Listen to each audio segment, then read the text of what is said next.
इस मूवी में एक विमान क्रैश हो जाता है जिसमें सारे के सारे खूंखार कैदी भरे हुए होते हैं। विमान ऐसी जगह क्रैश होता है जहां से निकलना नामुमकिन है। मूवी के शुरू में हमें एक ऐसे यात्री विमान को दिखाया जाता है जो कैदियों से पूरा भरा हुआ था। दो पुलिसकर्मी एक कड़ी निगरानी में रखे गए अपराधी को लेकर केबिन में दाखिल हुए। उस अपराधी के हाथ और पैर दोनों लोहे की जंजीरों से बंधे हुए थे, यहाँ तक कि उसके सिर पर एक हुड भी चढ़ा हुआ था और उसके कानों को हेडफोन जैसी चीजों से ढक दिया गया था ताकि वह कोई आवाज न सुन सके। उसकी आंखों पर भी विशेष गॉगल्स लगाए गए थे जिससे वह कुछ देख न पाए। फिर उस कैदी को विमान में लगी एक विशेष सीट पर बैठाया गया। वह सीट स्टील पाइप से मजबूती से ढकी हुई थी और उसके दोनों ओर दो पुलिसकर्मी लगातार पहरा दे रहे थे। स्पष्ट था कि इतने सारे खतरनाक अपराधियों में यह व्यक्ति पुलिस के लिए सबसे ज्यादा खतरनाक और महत्वपूर्ण कैदी था। विमान कई घंटे तक उड़ान भरता रहा। धीरे धीरे पुलिसकर्मी और कैदी दोनों ही थकान से झपकी लेने लगे। उसी समय वह भारी अपराधी अपने पास से हल्की सी लोहे की तार निकालता है जो उसने किसी तरह छुपा कर रखी थी और धीरे धीरे अपनी हथकड़ियां खोलने की कोशिश करने लगता है। तभी अचानक विमान में जोरदार विस्फोट होता है। भारी धमाके की आवाज से सभी कैदी और पुलिसकर्मी नींद से चौंक कर जाग उठते हैं। विस्फोट से विमान के बाहरी हिस्से में एक बड़ा छेद बन जाता है जिससे हवा का दबाव तेजी से अंदर खींचने लगता है। वह छेद और भी बड़ा होता जाता है। पायलट घबराकर तुरंत विमान की ऊंचाई घटाने की कोशिश करता है, लेकिन प्रबल हवा के झोंकों से दो कैदी जो सीट से बंधे हुए थे सीधे विमान के बाहर उछल जाते हैं। कई पुलिसकर्मी जो कैदियों की रखवाली कर रहे थे वो भी उसी हवा के दबाव में बाहर फेंके जाते हैं। विमान के अंदर चीख पुकार मच जाती है। हर तरफ अफरा तफरी फैल जाती है। एक कैदी इस मौके का फायदा उठाने की कोशिश करता है। वह भागकर पुलिसकर्मी की चाबियां छीनने की कोशिश करता है। उसके लिए यह पल भले ही बेहद खतरनाक था, लेकिन भाग निकलने का इससे बेहतर मौका नहीं मिल सकता था। चाबी मिलने के बाद वो कैदी अपने आप को संभाल नहीं पाता और छेद से नीचे गिर जाता है। उसके गिरने से पहले वो खतरनाक कैदी उसके हाथों से चाबियां छीन लेता है। इसी बीच जमीन पर कहीं एक पिता और उसका बेटा उत्तरी रोशनी देखने की उम्मीद कर रहे होते हैं। बेटा उदास होकर कहता है कि इस साल भी वह नॉर्दर्न लाइट्स नहीं देख पाया। पिता मुस्कुराकर उसे दिलासा देते हैं, नॉर्दर्न लाइट्स हमेशा आसमान में होती हैं बेटा, शायद अगले साल हम जरूर देख पाएंगे। उन्हें इस बात का जरा भी अंदाजा नहीं था कि वे जल्द ही एक भयानक हवाई हादसे के गवाह बनने वाले हैं। वापस विमान में पायलट लगातार ऊंचाई और गति घटाने की कोशिश करता है जिससे अंदर की हवा धीरे धीरे स्थिर होने लगती है। उसी दौरान वह खतरनाक कैदी अपनी हथकड़ियां पूरी तरह खोल लेता है। कई पुलिसकर्मी उसे रोकने के लिए उसकी ओर दौड़ते हैं, पर सबको हैरानी होती है कि इतने बंधनों के बावजूद वह आदमी कितनी तेज और खतरनाक फुर्ती से लड़ता है। सिर्फ कुछ ही वारों में वह सभी पुलिसकर्मियों को धराशायी कर देता है। इसी दौरान विमान का पिछला हिस्सा पूरी तरह नियंत्रण से बाहर हो जाता है और पूरा विमान तेजी से धरती की ओर गिरने लगता है। सीटों पर बंधे कैदी हवा में उछल जाते हैं। सब कुछ तैरने जैसा लगने लगता है। वही खतरनाक कैदी इस बेवजन स्थिति में धीरे धीरे विमान के पीछे से आगे पायलट के कॉकपिट की ओर तैरने लगता है। दोनों पायलट पूरी कोशिश कर रहे होते हैं कि विमान को किसी तरह स्थिर किया जा सके। तभी वह कैदी झपटकर विमान का कंट्रोल स्टिक पकड़ लेता है। विमान की गिरावट रुक जाती है और धीरे धीरे उसका सिरा ऊपर उठने लगता है। वह कैदी जो अब विमान के गलियारे में आ चुका था फौरन अपने सिर से हुड हटाता है ताकि वह चारों ओर की स्थिति को साफ साफ देख सके। हालांकि पायलट ने पूरी ताकत लगा दी, फिर भी नियंत्रण खो चुकी विमान अब दोबारा उड़ान नहीं भर सका। आखिरकार उसे जमीन की ओर झबरन उतरना पड़ा। सौभाग्य से नीचे एक खुला बर्फीला मैदान था। नरम बर्फ ने विमान के विशाल शरीर को झटका देते हुए उसका असर कम कर दिया, जिससे झबरन लैंडिंग के दौरान विस्फोट होने जैसी त्रासदी टल गई। विमान के दुर्घटनाग्रस्त होने के बाद कुछ बचे हुए कैदियों ने इस मौके का फायदा उठाया और तुरंत विमान में बचे हुए पुलिसकर्मियों पर हमला कर दिया। उनके लिए यह अपने भाग्य को फिर से अपने हाथों में लेने का सबसे अच्छा मौका था। इस बीच अलास्का पुलिस स्टेशन में ड्यूटी पर मौजूद फ्रैंक को अचानक एक आपातकालीन कॉल मिली। कॉल करने वाले ने बताया कि पुलिस स्टेशन से लगभग 10 किलोमीटर दूर के जंगल में घना काला धुआं उठ रहा है। शुरू में फ्रैंक को लगा कि शायद जंगल में आग लगी है, इसलिए वह अपने कुछ साथियों को लेकर हेलीकॉप्टर से तेजी से घटना स्थल की ओर रवाना हुआ। लेकिन वहां पहुंचकर उन्होंने जो दृश्य देखा वह चौंकाने वाला था। एक यात्री विमान वहीं गिरा पड़ा था। फ्रैंक और उसके साथी तुरंत मौके पर पहुंचे और चारों ओर ध्यान से देखने लगे। चारों तरफ शव ही शव बिखरे पड़े थे। उसी वक्त एक साथी ने उत्साहित होकर देखा कि जमीन पर एक पुलिसकर्मी अभी भी जिंदा है। हालांकि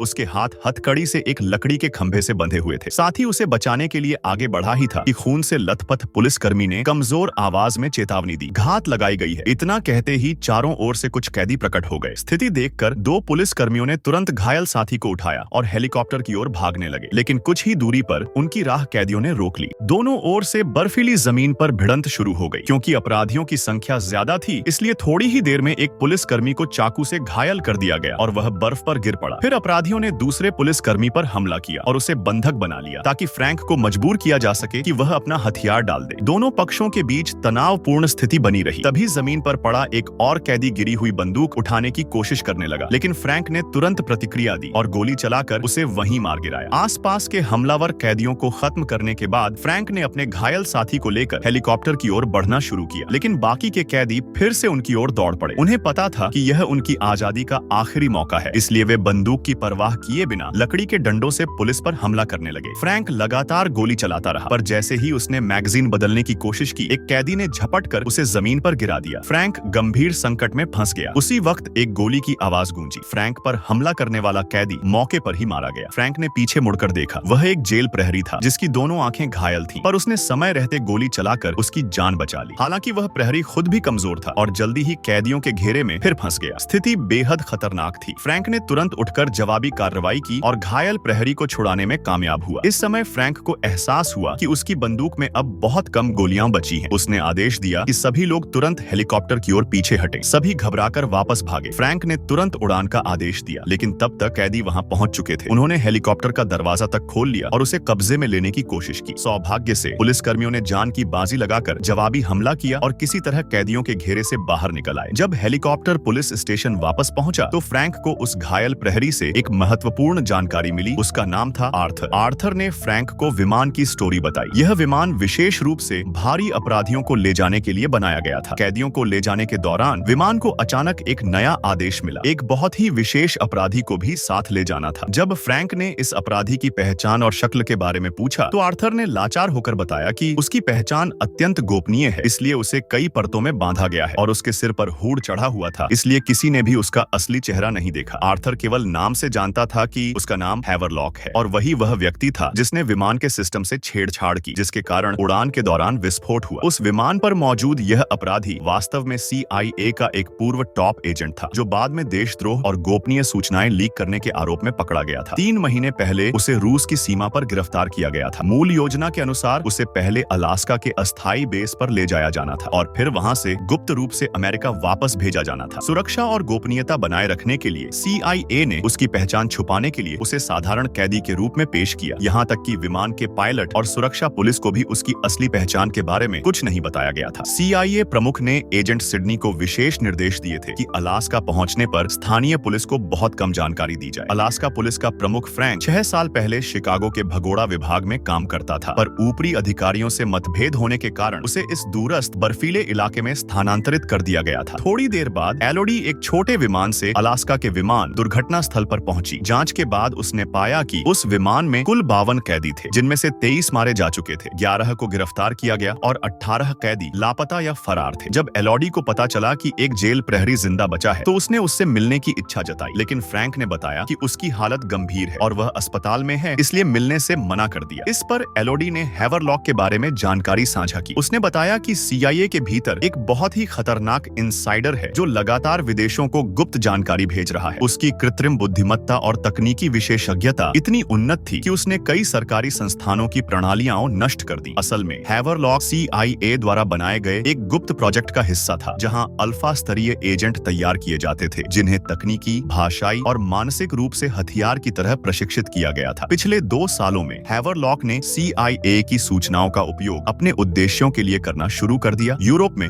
लक्ष्यों को खत्म किया और उसके काम CIA के नियंत्रण से बाहर हो गए। आखिरकार पिछले साल वह गायब हो गया और तभी CIA को एहसास हुआ कि वह अब उनका दुश्मन बन चुका है। एलोडी ने कहा कि चाहे हैवरलॉक का जो भी प्लान हो, वह केवल 30,000 मीटर ऊंचाई वाले इस हवाई जेल से शुरू हुआ है। अगले दिन मौसम विभाग ने पुलिस को रिपोर्ट दी कि उनके एक 30 किलोमीटर दूर स्थित वेधशाला स्टेशन से संपर्क टूट गया है। एलोडी को तुरंत संदेह हुआ कि यह काम हैवरलॉक का ही हो सकता है। शायद उसने वहां के कर्मचारियों पर हमला किया हो, लेकिन फ्रैंक का कहना था कि इतनी ठंडी बर्फीली जमीन में 30 किलोमीटर पैदल चलना लगभग असंभव है। एलोडी ने उत्तर दिया कि हैवरलॉक विशेष रूप से प्रशिक्षित एजेंट है जिसके पास असाधारण शारीरिक सहन शक्ति है और इसलिए उसने फ्रैंक से अनुरोध किया कि वे दोनों मिलकर उस वेधशाला तक जाएं। अमेरिका के विशेष क्षेत्र में CIA मध्य खुफिया एजेंसी के कर्मचारियों के पास वहां कानूनी कार्रवाई करने का अधिकार नहीं था। जब वे निगरानी केंद्र के करीब पहुंचे, फ्रैंक ने जबरदस्ती एलोडी से कहा कि वह अपनी बंदूक सौंप दे। हालांकि एलोडी CIA की एक वरिष्ठ एजेंट थी, लेकिन अलास्का में उसे स्थानीय कानूनों का पालन करना पड़ा, इसलिए उसने अपनी बंदूक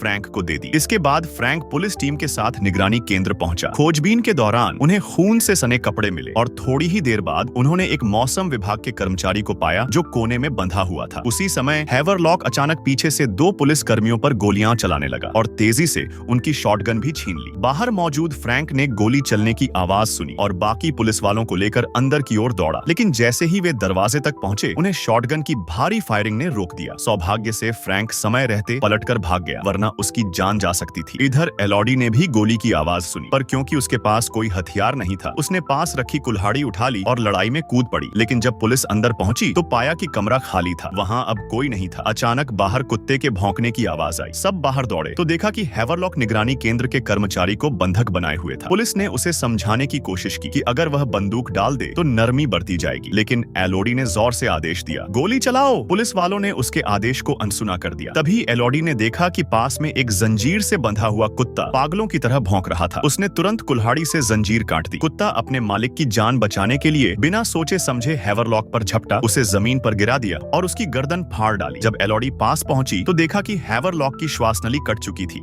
और वह खून के तालाब में मर चुका था। हालांकि हैवरलॉक बहुत हिंसक और खतरनाक था, लेकिन सिडनी ने पुष्टि की ये वो आदमी नहीं था जिसे वे सभी हैवरलॉक नाम के अपराधी के रूप में ढूंढ रहे थे। जब सब लोग पुलिस स्टेशन लौटे तो CIA की ओर से सभी कैदियों और जेल गार्ड्स की तस्वीरें पहुंची। हमेशा बारीकी से काम करने वाली एलोडी हर तस्वीर को ध्यान से देखने लगी। तब उसे पता चला कि एक कैदी की वर्दी पहने व्यक्ति वास्तव में एक एयर मार्शल था जिसका नाम था आर्थर। यह सुनते ही फ्रैंक को सारी बात समझ में आ गई। वह चौंक गया। उसे याद आया कि विमान दुर्घटना के समय एक आदमी जो खुद को गार्थर नाम का जेल प्रहरी बता रहा था, उसने अपनी जान जोखिम में डालकर फ्रैंक की मदद की थी। उसकी आंखें घायल थीं, इसलिए फ्रैंक ने उसे इलाज के लिए अस्पताल भेज दिया था। लेकिन अब सच्चाई सामने आई। वह आदमी असल में वही अपराधी हैवरलॉक था। उसने मरे हुए जेल प्रहरी की वर्दी पहन ली और उसके खून से अपना चेहरा रंग लिया ताकि वह घायल लगे, और इसी चाल से वो फ्रैंक की आंखों के सामने से भाग निकला। यह सोचते ही फ्रैंक का दिल बैठ गया। उसने तुरंत फोन उठाया और अपनी पत्नी को चेतावनी दी, फौरन अस्पताल से निकल जाओ। लेकिन तब तक बहुत देर हो चुकी थी। जब फ्रैंक अपनी पत्नी से फोन पर बात कर रहा था, उसी वक्त हैवरलॉक अस्पताल के कमरे में था। जब फ्रैंक अस्पताल पहुंचा तो पाया कि उसकी पत्नी लापता थी, उसे अगवा कर लिया गया था। तभी अस्पताल के लाउडस्पीकर से हैवरलॉक की आवाज गूंज उठी, तुम जानते हो मैं बस बातें करने नहीं आया हूँ फ्रैंक, मैं चाहता हूँ तुम मुझसे बात करो। माफ करना कि तुम्हें बीच में डाल दिया, समझते हो ना, एलोडी और मेरे बीच एक अधूरी कहानी है, लेकिन यहाँ बहुत से अपराधी हैं और मैं CIA में किसी पर भरोसा नहीं करता, मगर तुम पर करता हूँ फ्रैंक। मैं तुम पर भरोसा करता हूँ क्योंकि मैंने तुम्हारी पत्नी के साथ कुछ वक्त बिताया है। वह मुझे पसंद आई और इसी वजह से वह अब भी जिंदा है। हाँ, वह अभी सुरक्षित है, बस थोड़ी देर के लिए। अब उसकी जिम्मेदारी तुम्हारी है, इसलिए मैं तुम्हारे लिए कुछ करूंगा। तुम मेरे मार्गदर्शक बनोगे फ्रैंक। हम एक दूसरे को बेहतर जानेंगे और जो हम करने जा रहे हैं वह इस दुनिया को बदल देगा। और यहीं इस मूवी का एपिसोड एक एंड हो जाता है। एपिसोड 2 देखने के लिए कमेंट करो।